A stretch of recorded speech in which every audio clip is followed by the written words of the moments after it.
সত্য বলার সাহস না রাখলে অন্যায়কারীরা একসময় গলা চেপে ধরবে বলে মন্তব্য করেছেন জাতীয় নাগরিক কমিটির মুখ্য সংগঠক ও জুলাই শহীদ স্মৃতি ফাউন্ডেশনের সাধারণ সম্পাদক সার্জিস আলম। শুক্রবার 10 জানুয়ারি সকালে তিনি ভোলা সদরের বাংলা স্কুল মোড়, কে জাহান মার্কেট, চকবাজার সহ শহরের বিভিন্ন স্পটে গণসংযোগ ও লিফলেট বিতরণ করার সময় এই মন্তব্য করেন।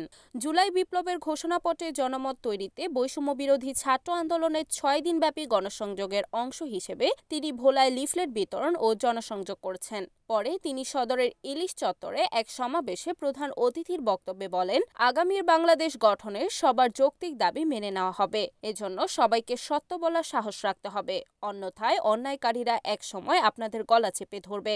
ঐক্যবদ্ধ থাকলে কোনো অপশক্তি আটকে রাখতে পারবে না। তাই আগামীর বাংলাদেশে যার যার স্থান থেকে যৌক্তিক দাবিতে আপোষহীন মনোভাব নিয়ে থাকলে আমরা লড়াইয়ের সংগ্রামে পাশে থাকব।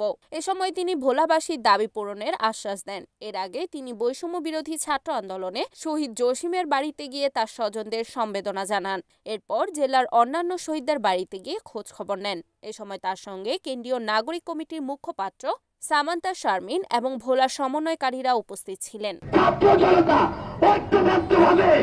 এই বাংলাদেশ থেকে খুনি শেখ হাসিনাকে বিতাড়িত করে তার স্বামীর দেশে পাঠিয়ে দিয়েছে।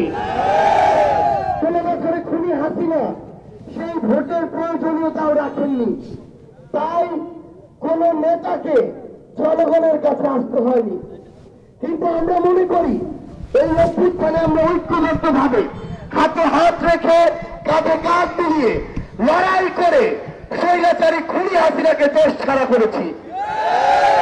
আমরা ঐক্যবদ্ধ ভাবে এদেশের ফ্যাসিস্ট বিরোধী সকল দলের, মতের, ধর্মের, বয়সের, শ্রেণীর মানুষ একসাথে লড়াই করেছি। তাই এটা আমাদের দায়বদ্ধতা।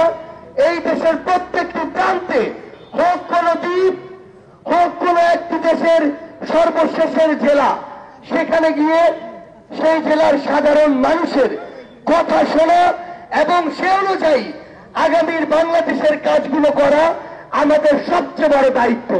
Report Mohammad Siddique, NEN TV, ভোলা।